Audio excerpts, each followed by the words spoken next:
It was a cold, snowy night in December, and the storm outside was getting worse with every passing hour. I was 17 years old and home alone, which wasn't unusual this time of year. My mom always had to leave for a 3-day business trip just before Christmas. Usually, I'd be at school during the day, but this year was different. School had just let out for the holidays on the same day she left, leaving me alone in the house with nothing but the sound of the wind howling against the windows. The snowstorm was relentless, piling up outside and making it impossible to go anywhere. It didn't bother me, though. I was looking forward to a quiet day of doing nothing. I warmed up some food my mom had prepared before leaving, settled onto the couch, and started watching a new movie. The storm raged on outside, but inside, I felt safe, or at least I thought I did. As I watched the movie, the wind would occasionally roar so loudly that it drowned out the sound of the TV, forcing me to pause and look outside. Each time, the sight was the same: snow falling heavily, blanketing everything in sight. There was something oddly calming about it, even as it trapped me inside. I had no idea then that the storm wasn't the only thing waiting for me that night. Around 7 or 8 in the evening, I heard something strange. Footsteps. They were faint at first, but became clearer as they approached my front door. The crunch of boots on snow echoed through the quiet of the house, followed by the sound of someone coughing. My heart started racing. Who would be out in this weather, walking toward my house? I paused the movie and stared at the door, expecting a knock or the doorbell to ring. But nothing happened. The house fell silent again, except for the storm outside. Minutes passed, but there was no sound of anyone leaving. I felt a chill that had nothing to do with the cold outside. Something didn't feel right. I finally got up the courage to look out the window near the door. My stomach sank. There were footprints leading up to my porch, but no one was there. The prints came all the way to the front door and then seemed to turn back the way they came. Yet, I hadn't heard anyone walk away. I tried to convince myself it was nothing. Maybe someone got the wrong house and left without making a sound. But deep down, I knew that explanation didn't add up. I tried to push the thought out of my mind, telling myself I was overthinking. Maybe the snow muffled their footsteps, or maybe I just missed the sound of them leaving. But the uneasiness wouldn't go away. I locked the door and double-checked the windows, hoping that would ease my nerves. Still, the storm outside was growing fiercer, and the power started to flicker. The lights went out for a few minutes before coming back on, making the shadows in the house seem even darker.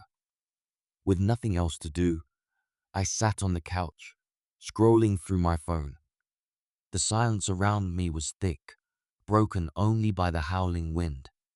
Then, out of nowhere, I heard a loud thump against the side of the house. It was quick but heavy, like something had hit the wall near the kitchen. My pulse quickened as I froze in place, listening for more. For a moment, everything was quiet again, except for the storm. I tried to tell myself it was just the wind, but curiosity got the better of me. Grabbing my phone, I turned on the flashlight and slowly made my way toward the noise. Whatever it was, I needed to know. As I approached the kitchen, my footsteps felt heavier with each step. The beam from my phone's flashlight wobbled slightly as my hand shook. I scanned the walls and windows but saw nothing unusual. I wanted to believe it was just the storm playing tricks on me. I turned toward the back door, ready to brush it off, when I froze. There, just beyond the glass, was a man. He was pressed against the door, his face partially hidden in the darkness. His breath fogged up the glass as he peered inside. My stomach twisted as he raised a hand and tried the door handle. It rattled lightly, but thankfully, it was locked. "Kid, open the door," he said, his voice low and hoarse. Something about his tone sent chills down my spine. I didn't move, and his expression darkened. His hand banged against the door, harder this time. I said, "Open the door." He yelled, his voice sharp and angry. My instinct screamed at me to get away. Whatever he wanted, it wasn't good. My heart was pounding as I backed away from the door. The man kept banging, shouting louder with every hit. I grabbed my phone, my fingers trembling as I tried to dial 911. But the storm was messing with the signal, and the call wouldn't go through. I tried again and again, panic rising as the man's shouts echoed through the house. Finally, I got through, just long enough to tell the operator I needed help. The man must have heard me on the phone because his yelling stopped. For a moment, there was nothing but silence. I held my breath, listening. Then I heard the crunch of footsteps retreating into the snow. Even though he was gone, I didn't feel any safer. I stayed in the hallway, clutching my phone, waiting for the police to arrive. Minutes felt like hours, and I kept glancing toward the back door, half expecting him to come back. When the officers finally arrived, the man was nowhere to be found. I explained everything, but there were no clear answers. All I could do was lock every door and window and hope he wouldn't return. After the police left, the house felt colder and emptier than ever. I called my mom and told her everything. She was worried but tried to reassure me, saying the man was probably just lost or desperate because of the storm. But deep down, neither of us truly believed that. His anger, his yelling, it didn't seem like someone looking for help. I couldn't sleep that night. Every small sound made me jump. The wind rattling the windows, the creak of the floor, it all felt like he was still out there, watching, waiting. I kept checking the locks, making sure everything was secure. But no matter how many times I looked, the uneasy feeling stayed. The next morning, the snowstorm had calmed, and the daylight made everything feel a little safer. Still, the footprints outside were a haunting reminder of what had happened. They led to the back door, then disappeared into the trees behind the house. Whoever he was, he had a plan, and I couldn't stop thinking about what might have happened if I had opened the door. Even though the storm had passed, the fear didn't leave me. I spent the rest of the day trying to shake the feeling that something wasn't right. Every time I walked past a window, I caught myself glancing outside, half expecting to see someone standing there. But the backyard and porch were empty, just covered in snow. By evening, I started convincing myself it was over. Maybe the man really had just been desperate because of the storm. I tried to get back to normal, heated up some food, turned on the TV, and attempted to distract myself. But as the night fell, the silence in the house started creeping in again. I decided to keep the lights on and stay downstairs. Somehow, being on the same floor as the exits made me feel safer.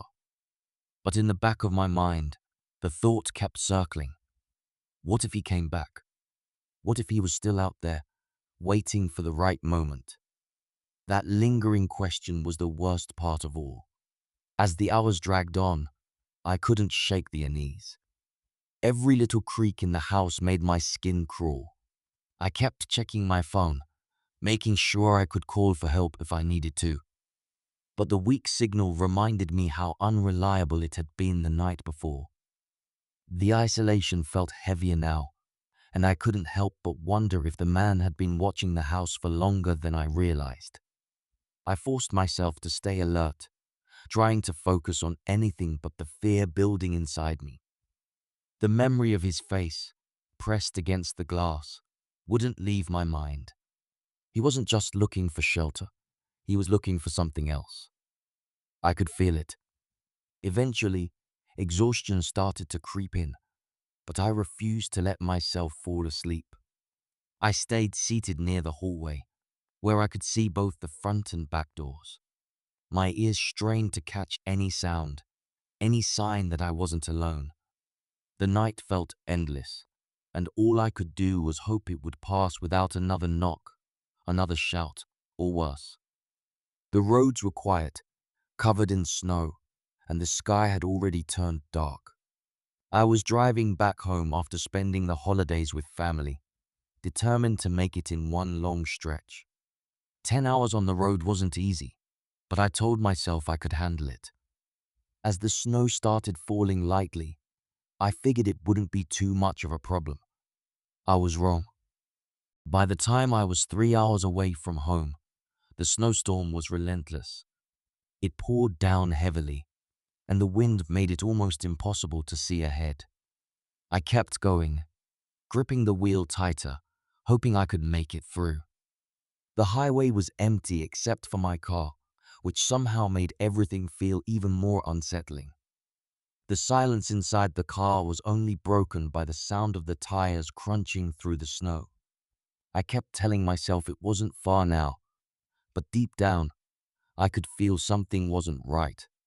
About 30 minutes after passing the last small town, I spotted something ahead on the road. It was hard to make out at first, but as I got closer, I realized it was a car. Its hazard lights flickered weakly through the snow, and the vehicle was sitting sideways, blocking most of the road. A man stood next to it, waving at me. I didn't want to stop. Everything inside me screamed to just keep going, but there was no way around his car. The snow was too deep, and the road too narrow. I slowed down, my heart pounding as I pulled up behind him. The man walked toward my car, his shoulders hunched against the cold, and I rolled the window down just a little. "Can you help me push my car?" he asked, his voice slow and unsure. I hesitated but nodded, knowing I didn't have much choice. I grabbed my gloves and stepped out of the car, the icy wind hitting me like a wall. The snow was falling harder now, stinging my face as I made my way toward the man's car. He was leaning into the front seat, rummaging around for something. "Just give me a second," he called out without looking back. I waited behind the car, shivering and glancing around. The road was empty, and the only sound was the howling wind. I couldn't help but notice how long he was taking. He seemed distracted, like he wasn't really looking for anything. Then I thought I heard him muttering, though I couldn't make out the words. "Were you saying something?" I asked, raising my voice over the storm. He looked up quickly, his face unreadable. "Just talking to myself," he replied with a small, forced smile. Something about the way he said it made my stomach twist. It didn't feel right, but I stayed, telling myself it was nothing. The man finally walked to the back of the car to help me push. I noticed his mood had shifted. His smile was gone, replaced by a strange, hollow expression. It felt like he was staring right through me, and a cold chill ran down my spine that had nothing to do with the weather. I glanced at the car, hoping this would be over soon, but something caught my attention. The car windows were dark, almost too dark. I couldn't see inside, which struck me as odd. My unease grew as I thought about the time he had spent in the front seat, seemingly talking to himself. If he wasn't alone, why hadn't I seen anyone else? My instinct screamed at me to leave, but before I could act, I heard the sound of car doors opening. Multiple doors. 3 men suddenly stepped out from the vehicle, their movements quick and deliberate. My heart dropped. They were coming straight toward me. I didn't wait to think. My body moved on instinct as I turned and bolted toward my car. The crunching of boots in the snow behind me told me they were chasing me. My hands fumbled for the door handle, and I threw myself into the driver's seat, slamming the door shut. My heart was pounding so hard it drowned out the sound of the storm. Thank God I had left the engine running. I shoved the gear into drive and hit the gas. The car skidded slightly in the snow, but I managed to get moving. In my rearview mirror, I saw the men running after me, their faces blurred by the swirling snow. One of them got close enough to slam a hand on the back of my car, but I didn't stop. I kept going, narrowly squeezing past their car and back onto the road. The path ahead was slippery, and my tires struggled for grip, but I didn't care. All I wanted was to put as much distance between me and them as possible. My breath came in short, shaky gasps as I drove, not daring to look back again. I was alive, but I wasn't sure how close I had come to losing that. When I reached the next town, I pulled into a gas station and parked under the bright lights. My hands were still shaking as I grabbed my phone and called the police. I explained everything, how the man had stopped me, how the others had ambushed me, but I could barely get the words out. The operator assured me they would send someone to check the area, but I knew it was too late. Those men were probably long gone by now. I stayed at the gas station for a while, trying to calm down before continuing the drive home. The whole time, I couldn't stop thinking about what would have happened if I had hesitated for even a second. The way they had moved, so fast and so planned, told me this wasn't random.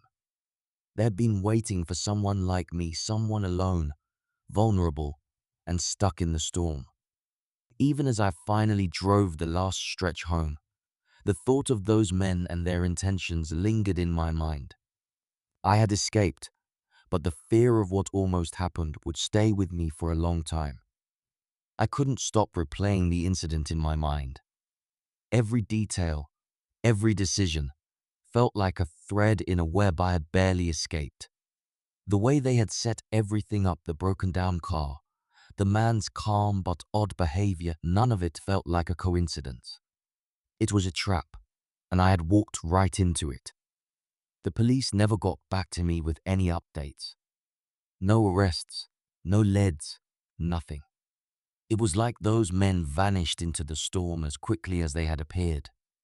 The lack of closure left me uneasy. What were they planning to do? Rob me? Hurt me? Worse? I didn't have answers, and that made it harder to move on. Even now, whenever I drive on an empty road or see hazard lights ahead, I can't help but feel a chill. The memory of that night, the fear of what could have happened, has stayed with me. It's a reminder that not everyone stranded on the road is looking for help.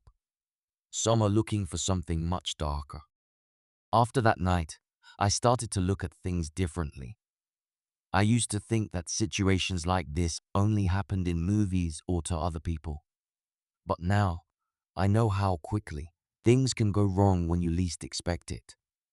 It wasn't just the snowstorm or the empty road that made it terrifying, it was the way they planned everything, how they waited for someone to stop.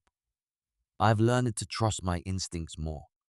That feeling I had when I saw the man for the first time, the unease that told me something wasn't right, I should have listened to it sooner. I still wonder how many others they've tricked or hurt, how often they've set up that same trap.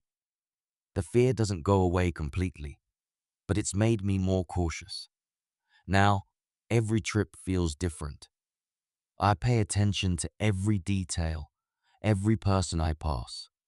I don't want to let my guard down again, because I know what's out there. Some dangers don't wear a mask, they stand right in front of you, waiting for you to make the wrong move. The first snowfall of the season had started earlier that evening, covering everything in a quiet, white blanket. It wasn't supposed to be much, just a couple of inches, but the cold was already biting as I stepped into my house after work.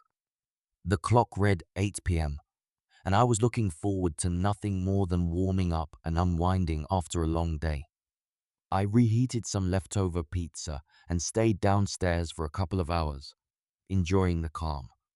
The sound of snow lightly tapping against the windows made the house feel even quieter than usual. Around 10 p.m., I decided to head upstairs. With my laptop in hand, I settled into my room, ready to find something to watch. The evening felt peaceful, almost too still, but I didn't think much of it. Not yet. As I opened my laptop, a sudden noise made me freeze. It was a dull thud, coming from somewhere above me. At first, I tried to brush it off.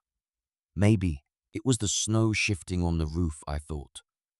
The house was older, and this was my first winter living here, so I wasn't sure what to expect. Still, the sound was loud enough to make me pause. I sat there for a moment, listening carefully. Nothing else followed, and I convinced myself it was nothing. But a nagging thought crept into my mind. What if the roof wasn't sturdy enough to handle the weight of the snow? I shook my head, trying to push the worry away, and went back to my laptop. But the stillness of the room felt heavier now, and I couldn't shake the feeling that something wasn't quite right. Just as I started to relax again, the noise came back. This time, it wasn't just a single thud. It sounded like something or someone was moving across the ceiling, step by step. The sound was steady, almost deliberate, and it seemed to be heading in a straight line.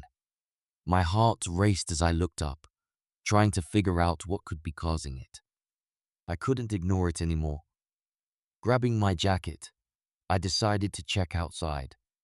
Maybe the snow was sliding off the roof, or maybe there was something wrong with the structure. When I stepped into the cold night and looked up, I noticed something strange.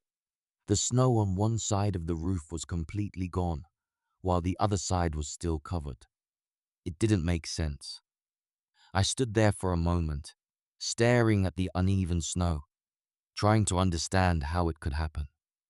But the longer I stood in the cold, the more I realized I didn't have any answers. Whatever it was, I knew it wasn't normal. Shivering, I went back inside, stomping the snow off my boots. As I stepped into the hallway, I stopped dead in my tracks. There were puddles of water on the floor, small but unmistakable. My eyes followed the trail, and my stomach sank when I noticed something else. Among the puddles were faint boot prints, wet and leading through the hallway. My mind raced as I tried to piece it together. These weren't my footprints. I had only just come back inside. Someone had been here, maybe they still were. My breathing quickened as I slowly backed away, my eyes darting between the hallway and the staircase. I didn't want to believe it, but deep down, I knew the truth. I wasn't alone in the house anymore. I turned toward the front door, ready to run back outside, but something caught my eye. Movement. My heart stopped as I looked up at the window of my bedroom. A shadow passed by, quick and deliberate, and then a figure stood there, staring down at me. They didn't move, didn't flinch, just stood there, watching. For a moment, I couldn't breathe. My legs felt frozen, but my instincts kicked in. I bolted out the front door, slamming it shut behind me. The cold air hit me hard as I stood by the edge of the road, pulling out my phone with shaking hands. I fumbled to dial the police, trying to stay calm enough to explain what was happening. As I described the situation, I couldn't help glancing back at the house. The figure was gone. The window was empty now, but that only made it worse. Whoever it was, they were still inside, and I had no idea where they were now. The minutes felt like hours as I waited in the freezing cold, my eyes glued to the house. Every sound, every shadow made my heart race. I kept hoping the figure wouldn't appear again, but the silence felt heavy, like the calm before a storm. The operator on the other end of the line assured me that officers were on their way, but it felt like they'd never get there. Finally, the red and blue lights of a patrol car broke through the darkness. I ran to meet them, relief flooding over me as I pointed toward the house. The officers moved quickly, entering with their flashlights cutting through the dim interior. I stayed outside, too afraid to step back in. When they came out, their faces were serious. The house was empty, but they confirmed what I already knew. Someone had been inside. They showed me the unlocked windows upstairs and pointed out the overhanging trees leading to the roof. The officer's words echoed in my mind an easy target. It wasn't comforting, knowing how close they had been.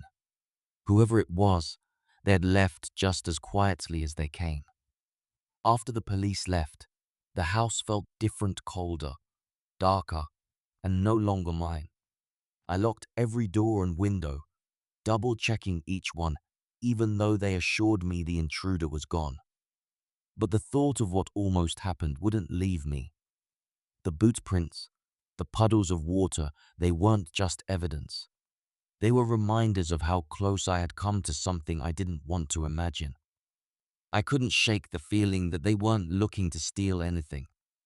Nothing was missing, and the way the prints led through the house told me they were searching for something or someone. If I had stayed upstairs, if I hadn't gone outside when I did, would I have come face to face with them? That thought haunted me the most. It's been months since that night, but the fear hasn't faded. Every creak in the floor, every shift of the wind sends my heart racing. I know they're gone, but the memory of their shadow in the window remains. The scariest part isn't what they did, it's what they could have done. Even now, I can't step into my home without feeling like I'm being watched. The locks on the doors and windows don't feel like enough, no matter how many times I check them. I've replaced curtains, added cameras, and tried to make the house feel secure again, but the unease never truly left. The police said it might have been random, someone taking advantage of the storm and the isolation. But I can't believe that.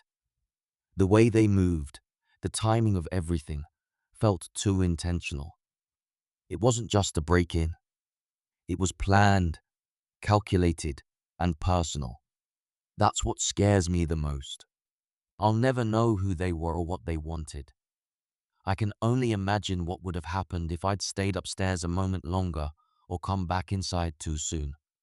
Those unanswered questions linger, and the worst part, I know they could come back anytime.